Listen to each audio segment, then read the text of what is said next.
Welcome to Pencils Down, a Finalis podcast. This is a show for listeners wanting to learn more about the ins and outs of the private securities brokerage landscape. Each episode will feature insightful conversations with the world's leading investment bankers, placement agents, capital providers, startup CEOs, and more. And with that, let's get into the show.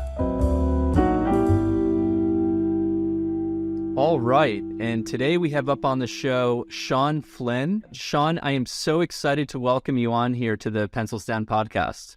Oh, Fed, I'm excited to be a guest. Thank you for having me.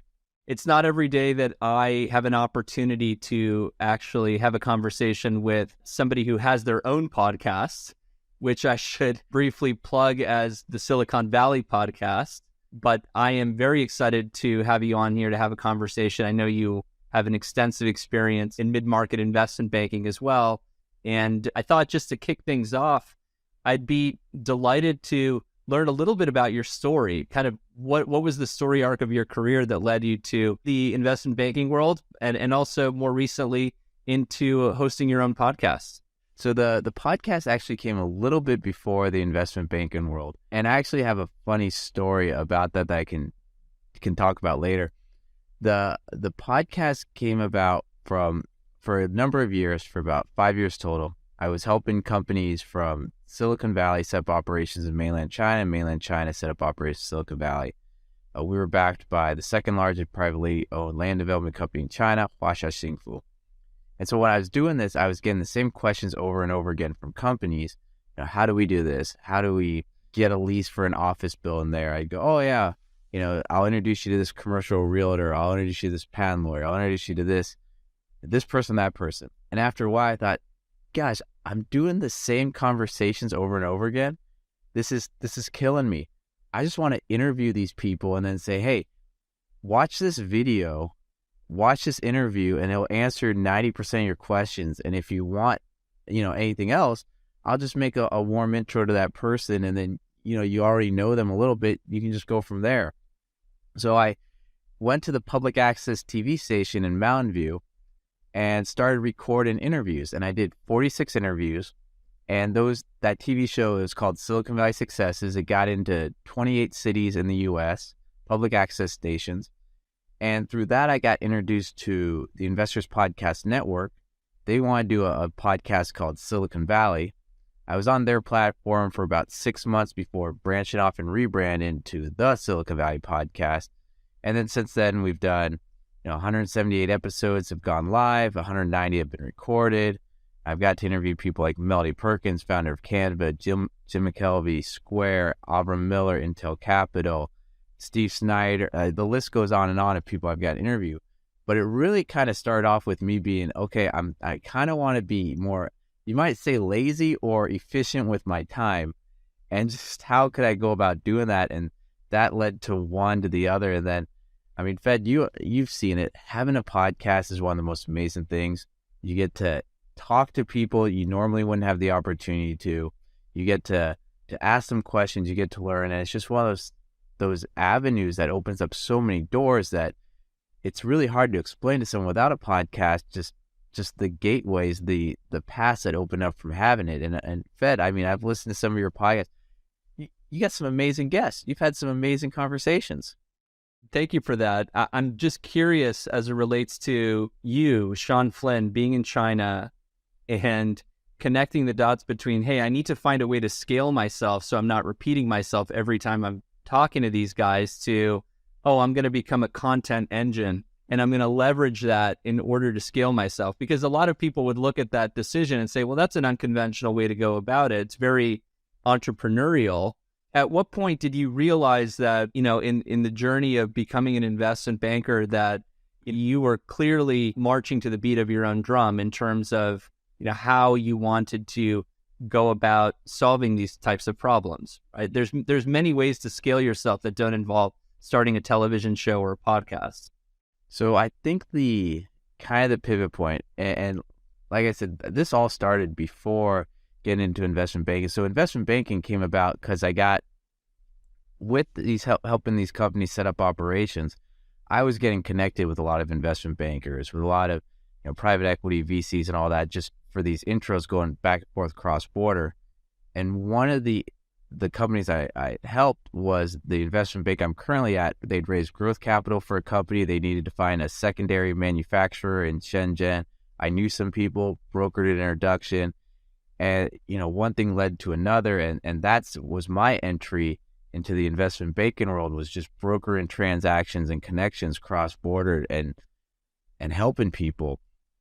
But the content creation, I think the pivotal point was I got a warm introduction to the person that led the IPO for the Alibaba, for when Alibaba went IPO, to be a guest on my show. And it was, hey, do you think this person would be a good guest? Would you like to talk to him? I'm like, wait a second, are you serious? I met the person for coffee. We ended up talking for about an hour and a half, and it went from, this person is someone that I'd never get access to this person is a warm intro that's taken half his day to meet me, to be on my show, that I can now reach out to anytime if I have questions, and we've built it. How amazing is this? Okay, I there's something here. I got to double down on this. I got to leverage this. And since then, I've noticed that with the show where, at this point, it's all warm intros. At this point, I have an introductory call with the person. We exchange a couple of emails for initial question set. We do the interview. I'm talking to these people, 6-7 touch points for these interviews. And it's just incredible, the relationships you build and the knowledge you gain from them. And these are people that if I just reached out to and said I'm an investment banker, they probably wouldn't pick up the phone. But if it's a podcast host, oh my gosh, let's get on this guy's show. And so I've just kept going with that.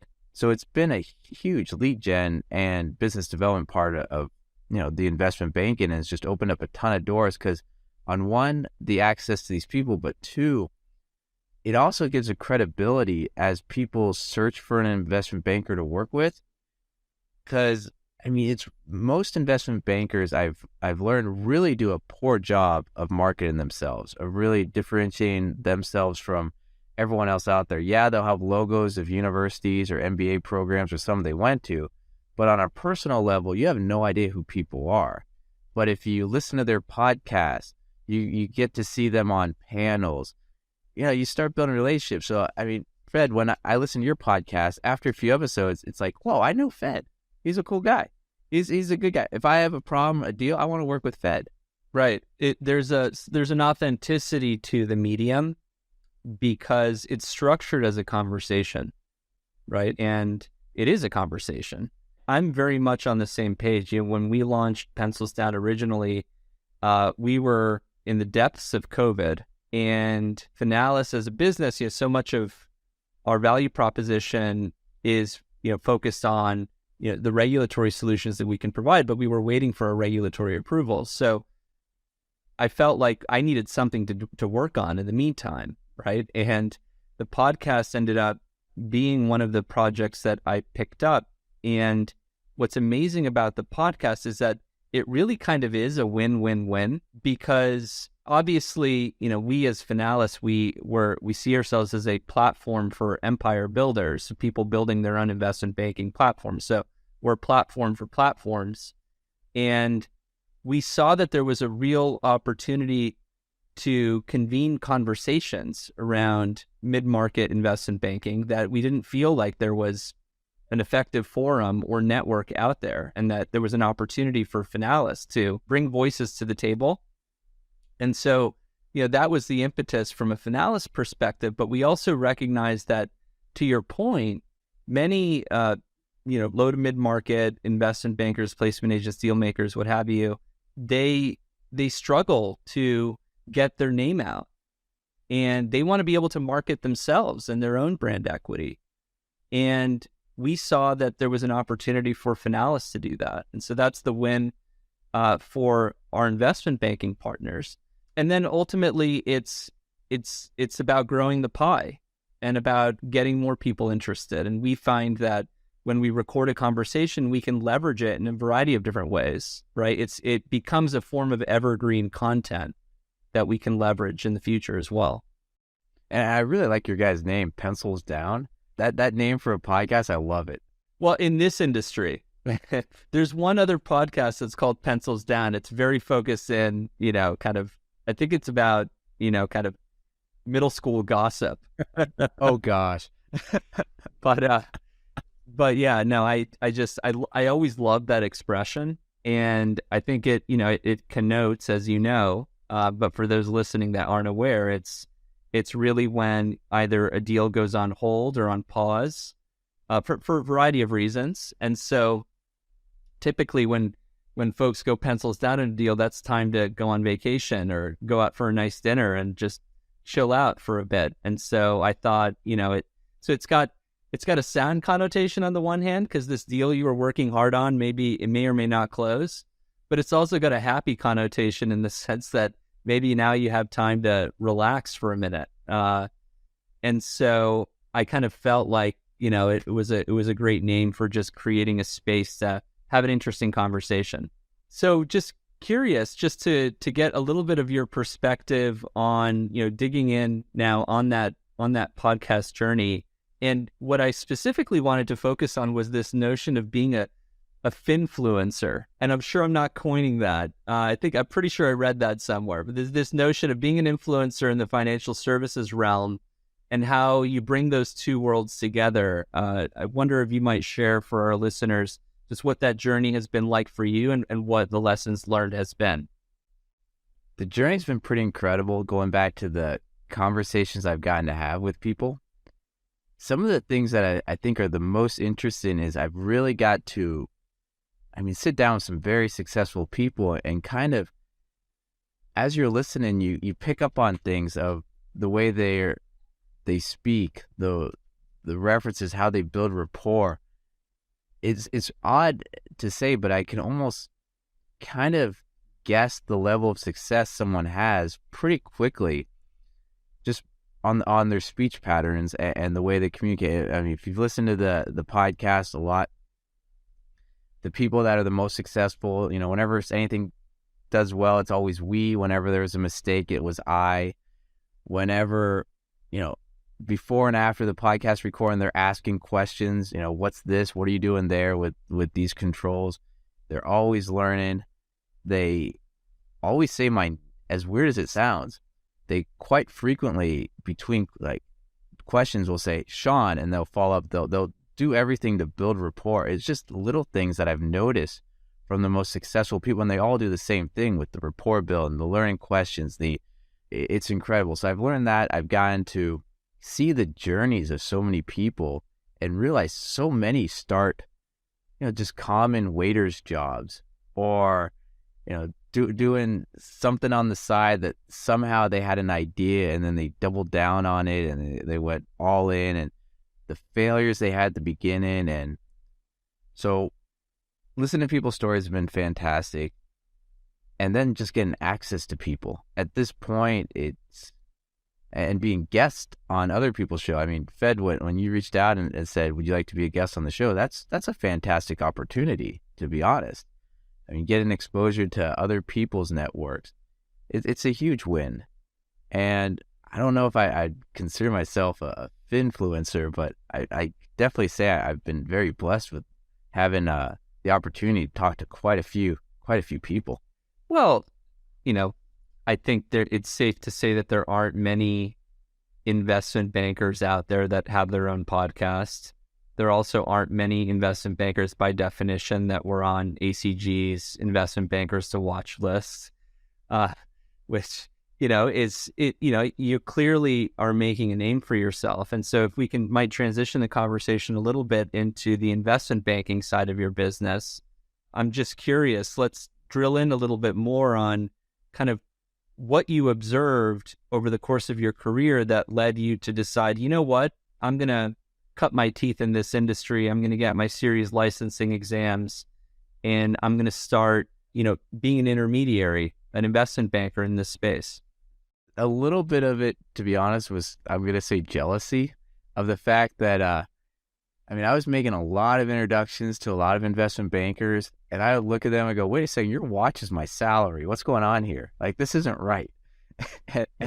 And some of them just had some incredible wins from introductions I was making. And then finally, one of them just said, Shawn, what are you doing? Jump on board. We'll sponsor your licenses. Like, this is ridiculous. That was one investment bank I was at. And I really, it was a lot of fun, learned a lot. And I was doing, like, what I'm doing now is 90% of what I was doing before. Brokering relationships, helping companies get ready, helping them, sell themselves into a, transition period. I mean, there was mostly set up operations overseas. And those, they would, raise capital and that from overseas investors and set up operations. So now it's very similar in the, okay, how do we build out a data room? How do we package this? Where are the value drivers? Let's build out the market. So it's very similar. And a lot of it is, communication on both sides of the table, having open conversations, keeping people mentally in check, calm, throughout the process. I think for our listeners, I mean, if you're in the investment banking world, you probably know so much of it is that dialogue, that mental wellness of the client you're working with, the ups and downs throughout the transaction, and just being able to kind of keep focus when there's so many other distractions in life, whether it's a loved one saying something, whether it's a coworker, whether it's the market, and so my skill set from before translated very nicely. I mean, gosh, when I was overseas, so I lived overseas after college for about 8 years, 2 years in Costa Rica, a number of years in China, Europe, and then China. And this was before helping companies go back and forth between U.S. and China. So for a good part of my adult career, I was in countries where I didn't know the language, couldn't speak to anyone, and would just sit there listening and try to guess from body language what was going on. And if I was able to do it, great. I get to order a meal and that meal is what I want, or I get this way. If I guess wrong, well, it doesn't end well. So I really like just sitting and communicating, meeting and learning about people. And that's investment banking. That's a lot of the transaction is that listening part, that getting to know. And so it works out really well, that skill set. And that's the part I really like about investment banking. It's a challenge. Every deal is different. Everyone you work with is different. No 2 days are the same. You're exercising your brain the whole time. It's tough. It's a challenge. Just to kind of push you on that notion, because I'm totally with you that if you're a curious person and you like people, which you clearly do, you clearly share both of those attributes, Shawn. I think that, one of the things that I've observed in professional services generally, it's true within legal and it's certainly true within investment banking, is that the best lawyers, like bankers, tend to fall into one of two camps. You're either the relationship attorney or you're the execution attorney. Same thing for banking. I think that there's relationship bankers, there's execution bankers, and you need both. Any successful law firm or investment bank needs both. And so just curious to get your perspective on how that basic observation has been borne out in the context of you winning those mandates, but then obviously needing to service those mandates, execute on those mandates to generate a great outcome for your clients. Do you have a well of talent that you can work alongside to get the deal executed? Do you find yourself syndicating with other investment banks, perhaps, or bankers on deals to get that done? Share a little bit about how that process has worked for you. So with that, finding mentors, advisors for whatever I've done throughout my career is something I always seek. So the investment bank I'm at right now, we got 15 principals. We got a research team, compliance. And if you look at our website, there's gray hair and no hair. Like, everyone's pretty seasoned, so it's fantastic just asking questions and having the team built for whatever the engagement that comes in. And then outside of the group I'm with, over the years, I've built up a lot of friends that are investment bankers that, I'll ask them, hey, what are your thoughts of this? What are you seeing in the market? I go to a lot of, back to ACG, Association of Corporate Growth, their events, ask people questions. Bernstein, go to their event. If I see a private equity investment banking event in Silicon Valley, I block that out on my calendar. And ACG Deal Max in Vegas coming up. That's been blocked out since I knew when the dates were confirmed. I am constantly absorbing information. Podcast, there's not a moment where I'm walking or driving that some investment banking related podcast is not being played. Something to do with the middle market or lower middle market, or I just get as much information from as many sources as possible, surround myself with people with more experience in all different areas, and also, listen to the other advisors that are on deals. Like, I'll sit there and listen to the lawyer, the accountant, whoever. I'll go through every document line by line multiple times. And I'm going to say, I mean, there's others that I know that skim through stuff where I'm highlighting. I think maybe I'm a little bit too in the weeds with a lot of things, but with that and having the team and the outside resources, I try to position myself in the strongest position as possible, and I think it shows. And so tell me a little bit about, some transactions, maybe on a high level or on a no-names basis, obviously, that you've worked on lately, or perhaps even just industries that you've worked in lately, where you've had deals lately that have excited you. And, just share a little bit for our listeners in terms of what you're excited about as it relates to your investment banking practice in the remaining 3 quarters of the year. So, I mean, deals that have been, one thing about investment banking that was just fantastic is these are life-changing transactions that you're working on. When you close that deal, the founders, their lives are never the same. I mean, they get to either retire, they get to have funding for their next project that they've been dreaming about. There's that stress, that pressure taken off their shoulders. It just, everything changes. And it's an amazing thing to go with them on this journey, from them saying, I was never able to buy a house. We've basically had to nickel and dime everything, to, oh my gosh, we're going to get a house. We're having our first kid. This is perfect time. And this is why we've worked so hard over these years. So there's a transaction I got to work on. It was pretty quick. There's an acquisition offer in their hands, and they were just, one, is this the best offer? And at the time it was, this isn't game changing. We think our company's valued for more.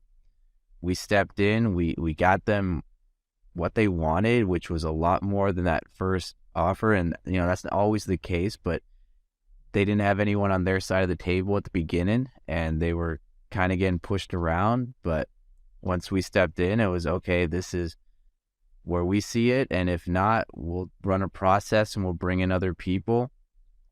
We worked with them through the whole transaction and it was funny because they were very engineer, whereas we want to know everything. What's the next step in due diligence? Why do they need this? What's the disclosure? Why? Everything was sit down, explain things. Next, sit down, explain things. Sit down, because for them at least it was, oh, we built this company. Don't we get to sell it over the weekend? It's like, no, you built it. Now you got this letter. Let's get this document. Okay, now there's due diligence, and they're gonna look at your code. They're gonna look at what? They're gonna look at it. Yes, they're gonna do IT due diligence. They're gonna do this. They're gonna do that. And it was hand holding them through the whole process, and the friendliest guys ever. And at the very end, it closed. We had to negotiate the employment contract after, all this stuff, and we were working with them. They got what they want, but now they're in a position in life where when the earnout is over, because there's that transition period, they don't need to stress about things. And they're young guys. I mean, we're talking mid-30s that they have the rest of their life where it's like, okay, what do you want to do? You don't have to work. They were working from when they woke up to when they fell asleep for a number of years. It's crazy. I think one of the things that really stands out about the way that you approach investment banking, and I'll connect that to the podcast, is that I've noticed just through what you do on social media and through the podcast that you spend a lot of time demystifying the process. And I do think that there is this perception of, kind of the investment banker as the artist that is going to just magically make things happen for a founder or owner operator. And the work that you're doing in, unpacking that for people that don't have previous exposure to investment banking and don't understand the process is incredibly important, because if you as a business owner are really focusing on getting your business ready for an exit, there's probably, even if that exit is a year away or 2 years away, there's things you probably need to be doing right now to prepare for that eventuality. In your experience, what are the top 2 or 3 things that the founder that's anticipating an exit needs to be thinking about, putting into place, let's say a year out or 2 years out? Honestly, one of the first things I'll tell people is talk to a financial advisor, talk to a tax strategist, talk to those people that can give you an idea of what your goals are in life, what type of exit you need. And because, we'll have conversations with someone, yeah, this is the type of, this is what we think we can get for your company, we'll move that along. And then towards the end, they go, wait a second, this isn't enough. I talked to so-and-so, I need this. And you're like, whoa, we're pretty far along. Or, hey, I just had this conversation and apparently because of where we are, there's not enough time to get this tax strategy or that, or way in advance. Have the conversation with the right advisors for the transaction. Then have that conversation with the investment bankers or whoever you want to work with way in advance as well, because they'll tell you, hey, these are the value drivers. Here's the metrics kind of for your industry, what industry average is, where you are. Hey, do you have it? So if you were to write everything in a book and hand it to someone, could they run that business? Like, how valuable are you? Because if your dream is to sell this and then go sail off into the sunset, when in reality it's you're so valuable to this business, you sell it, you're there for 3 to 5 years, that's a different outcome. And then also the conversations with everyone else that's important in your life and make sure they're on the same page, because this is stressful 6 to 9 months for selling a company on average, where you could be down the line and next thing you know, because of an argument you had with your significant other because it's not moving fast enough, you show up at that management meeting in a bad mood and emotions go south on both sides of the table, where it's, have these conversations in advance, get everyone on the same page. So there's a lot of emotional preparation before that transaction. And it's understandable that there's a lot of peaks and valleys when you think about these companies. A lot of people have put in more into their companies over the last 7 or 10 years than they have in their marriage, with their family, with anything else they've done. And now it's that emotional component where, in the next short period of your life, it's going to have pretty much the biggest financial impact of anything you've ever done. So emotionally get ready, financially have those plans, sit down with your investment banker or whoever to talk about value drivers, get to know your team, even, the MMA lawyer, whoever you're going to work with. Just have coffee with them or something way in advance. And if you don't like their personalities, if they don't have the same beliefs, values, better to find that new person way in advance. And when you're in the transaction and they're going, hey, who's your MMA lawyer? I got to go find that person tomorrow. Have all these people in advance, your team, and really prep for that year or 2 in advance. And that way you're going to be going out at the right time. You're going to have the maximum valuation, and maybe something happens in your life where, unfortunately you get sick or something, and instead of 2 years from now, you have to sell it 6 months from now. You'll still be in a better position by doing even that little prep than if you hadn't at all. And by doing that prep, your business is going to run better, smoother anyway. Fed, I'd love to get your thoughts on, I'm sure I missed a couple things there, so I'd love to get your thoughts on it as well. No, I think you nailed it with really starting with the end in mind. Right. I liked how succinct you said that. Yeah, just what are your objectives? Because the objective isn't to sell the business. The objective is to achieve a monetary outcome and optimize for some balance between your maybe there's other things you're trying to do in your professional life or some personal life objectives that you had. So really get to the core of what you're trying to achieve, because it's not actually about selling the business. It's about what selling the business enables. it enables you to do other things. And what are those other things? And so, not to turn this into a kind of a life coaching session, but I'm totally with you that, you need to start with those objectives, but then working back from those objectives, understand what the implications are. Because, I was involved when I practiced law in many M&A processes where I think founding teams and management teams, especially when we were on the sell side, I observed this all the time, dramatically underestimated the amount of time that this was going to take, that this was going to occupy for them. And by the way, they're still running a business, right? And there's still the day-to-day challenges of that business that they have to confront. And oftentimes, in fact, the vast majority of the time, the processes are confidential. So, you'll have a day job of being the CEO of a company, but then when folks log off at the end of the day, you immediately have to switch gears and focus on answering diligence questions or populating the data room or, kind of working out some negotiation points with your investment banker. And it's incredibly stressful. And I do think that, to your point, folks, lower middle market businesses, management teams, they tend to underestimate the amount of work that it takes. And one of my favorite things is everyone says, oh, selling my business is going to be a simple process because everything is clean, everything. And you're just shaking your head because no deal is simple.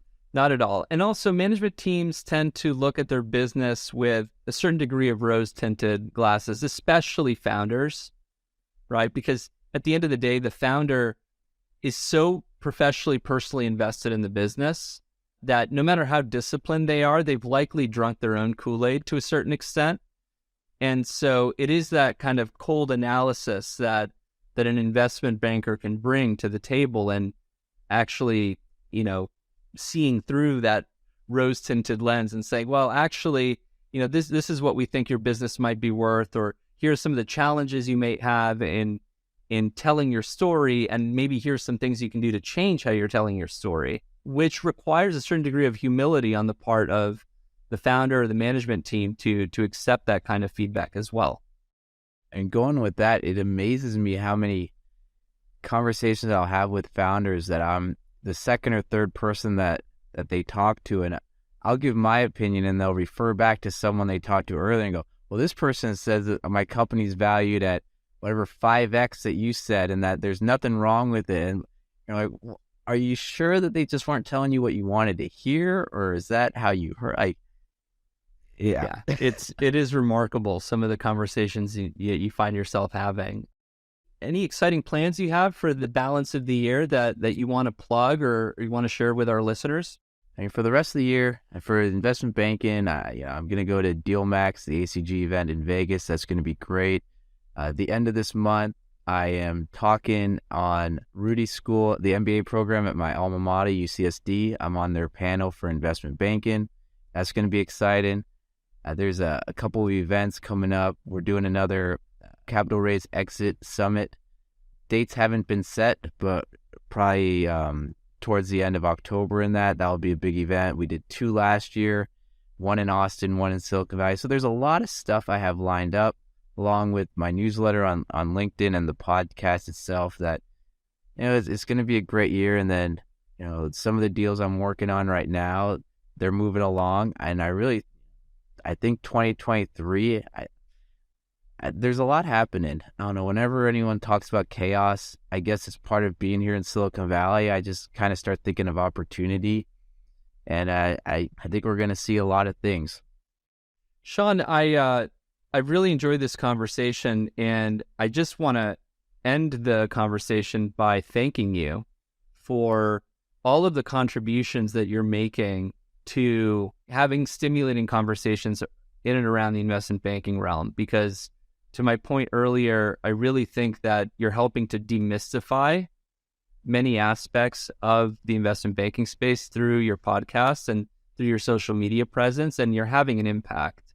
And so thank you so much for your contributions. I really enjoyed the conversation, and I'm looking forward to continuing it in the days ahead.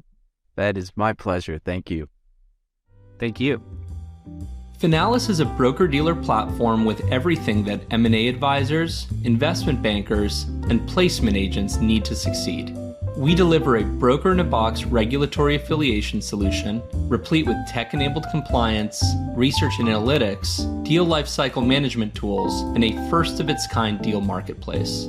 Learn more at www.finalis.com. You've been listening to Pencils Down, a Finalis podcast. Keep connected with us by subscribing to the show on your favorite podcast player. If you like what you've heard, please rate the show. That helps us keep covering the latest in the private securities brokerage landscape. Thanks for listening. Until next time.